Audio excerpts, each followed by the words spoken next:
नमस्कार, आप देख रहे हैं न्यूज धरातल। आज मैं इस वीडियो में माओवादी संगठन से जुड़े कई अहम जानकारी देने वाला हूं।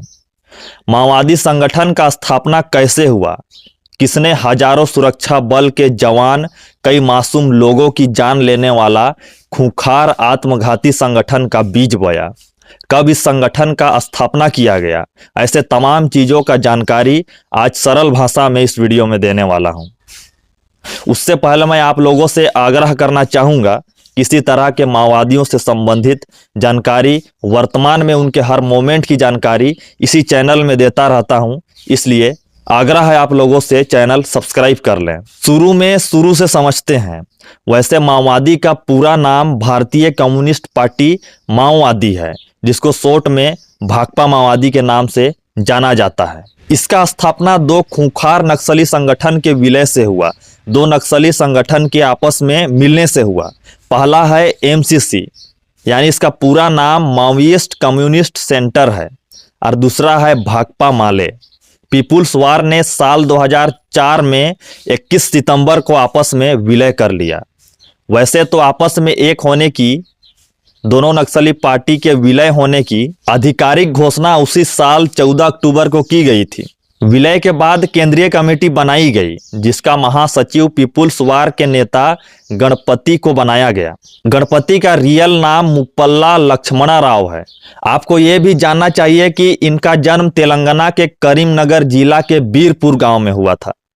माओवादियों के 6 बड़े शीर्ष नेता हैदराबाद से 160 किलोमीटर दूरी पर स्थित करीमनगर जिले से ही आते हैं। यहीं से माओवादियों का मुखिया 73 वर्षीय मुप्पल्ला लक्ष्मण राव उर्फ गणपति भी हैं।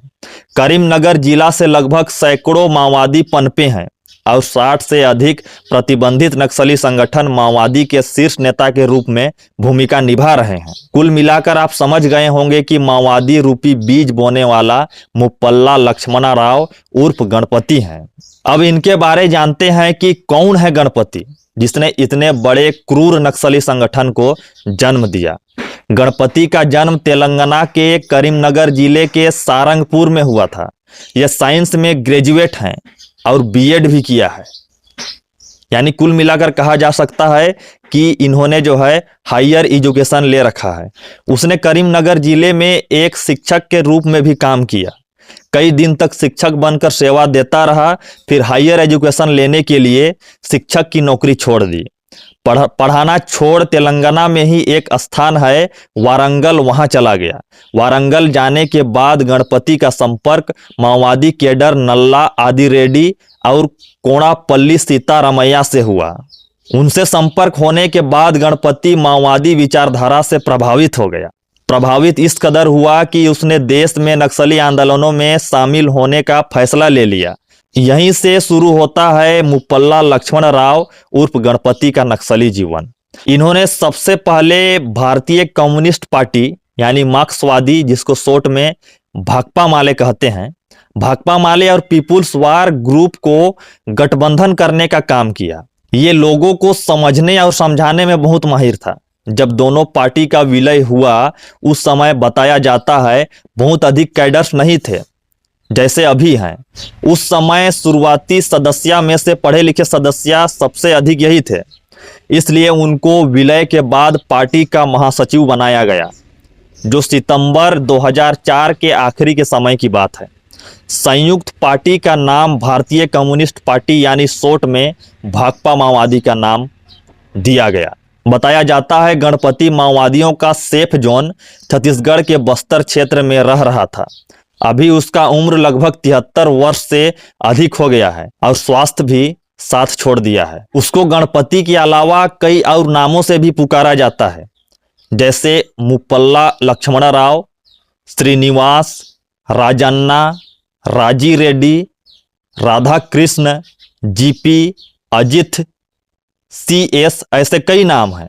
गणपति कई नक्सली गतिविधियों में अपनी भूमिका से सुरक्षा बलों को नुकसान पहुंचाया है और अनेक राजनेता भी इनके बनाए योजना का शिकार भी हुए हैं। माओवादियों द्वारा किए गए नुकसान की पूरी जानकारी 2004 से लेकर अब तक की जानकारी वीडियो के रूप में आप पाना चाहते हैं तो हमें कमेंट में बताइए। अगला पार्ट के रूप में बनाने का प्रयास करूंगा। गणपति के ऊपर एनआईए ने उसकी गिरफ्तारी हेतु कोई भी जानकारी देने पर 15 लाख रुपए की घोषणा की है। उसके ऊपर यदि कुल इनाम की बात की जाए तो भारत में सबसे अधिक 3 करोड़ और 60 लाख रुपए का इनाम घोषित है। इसी से आप अंदाजा लगा सकते हैं कि गणपति कितना क्रूर और खूंखार नक्सली की श्रेणी में आता है। अभी खराब स्वास्थ्य होने के कारण नवंबर 2018 में उसकी जगह उसके दूसरे नंबर का कमांडर नंबाल केशव राव उर्फ बसवराज को नियुक्त किया गया है। इसके बारे भी विस्तृत जानकारी देने का प्रयास करूंगा अगर इस वीडियो को अधिक से अधिक शेयर, लाइक और सब्सक्राइब करते हैं तो। अभी फिलहाल बताया जाता है कि गणपति नेपाल के रास्ते से फिलीपींस भाग गया है और आगे बुजुर्ग अवस्था का जीवन वहीं व्यतीत कर रहा है। उम्मीद है हमारी जानकारी सरल और जानकारी युक्त थी। हमने बहुत कम शब्दों में, शॉर्ट में आप लोगों को माओवादियों का उदय कैसे हुआ उसे समझाने का प्रयास किया। वीडियो जानकारी युक्त लगा हो तो लाइक, शेयर और सब्सक्राइब कीजिए। आपके एक लाइक और एक सब्सक्राइब से हमें बहुत मोटिवेशन मिलता है। ऐसे ही वीडियो आते रहेंगे। वीडियो अंत तक देखने के लिए आभार। जय हिंद।